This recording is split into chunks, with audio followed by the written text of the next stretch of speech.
السلام علیکم دوستوں. تو آج ہم جو کہانی سن رہے ہیں اس کا نام ہے سنڈے ماموں. واہ، سنڈے ماموں، یہ تو یقیناً سنڈے کو ہی آتے ہوں گے. چلو اب سنتے ہیں. سنڈے کا دن یعنی دنیا بھر میں چھٹی کا دن، کام نہ کرنے کا دن، حلوہ پوری کھانے کا دن، پکنک پر جانے کا دن. لیکن اگر اس دن صبح سویرے گھنٹی کی آواز آپ کو جگائے اور آپ کو اٹھ کر دروازہ کھولنا پڑے تو کیسا لگے گا؟ ڈنگ ڈنگ ڈنگ، بہت ہی برا لگے گا. بات اگر دروازہ کھول کر دوبارہ بستر میں گھس جانے کی ہو تب بھی کوئی برا سودا نہیں. لیکن اگر کسی بن بلائے مہمان کے لیے نہ صرف دروازہ کھولنا پڑے بلکہ ان کی مہمانداری بھی کرنا ہو تو پھر کہاں کا سنڈے؟ کیسا سنڈے؟ ہمیں اچھی طرح یاد ہے کہ ہم نے جب سے ہوش سنبھالا ہر اتوار اماں کے ماموں ہمارے گھر آتے. ہم ان کے لیے دروازہ کھولتے، ان کے ہاتھوں سے سامان لیتے اور جگہ پر رکھتے، ہلتے جلتے ماموں کو سہارا دیتے اور ان کو صوفے پر بٹھاتے. اتوار کی صبح یوں برباد ہونے پر ہم نے جلتے ماموں کو سہارا دیتے اور ان کو صوفے پر بٹھاتے.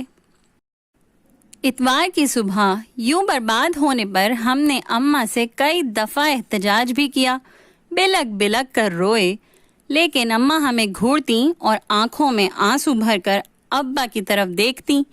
ان کا کہنا تھا کہ اب کون سا کوئی بزرگ ہمارے گھر میں آتا جاتا ہے، یہ میرے ماموں ہی ہیں جن کی وجہ سے اتوار کے دن گھر میں اتنی رونق آ جاتی ہے.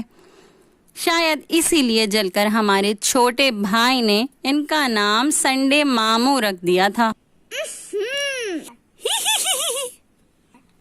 اپنے ماموں کو اماں جتنا بھی پیار کریں اس سے ہمیں کوئی مطلب نہیں تھا، لیکن اماں جب ماموں کی لائی ہوئی سبزیوں کو انتہائی عقیدت سے پکاتیں اور ہمیں کھانے کو کہتیں تو ہم جل بھن جاتے.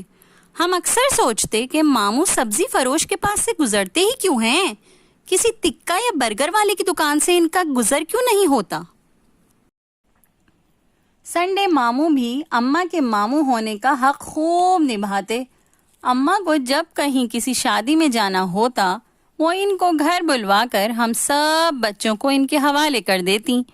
گھر میں کوئی دعوت ہونی ہوتی تو اماں بازار سے سودا سلف لانے کے لیے ماموں کو بلوا لیتی.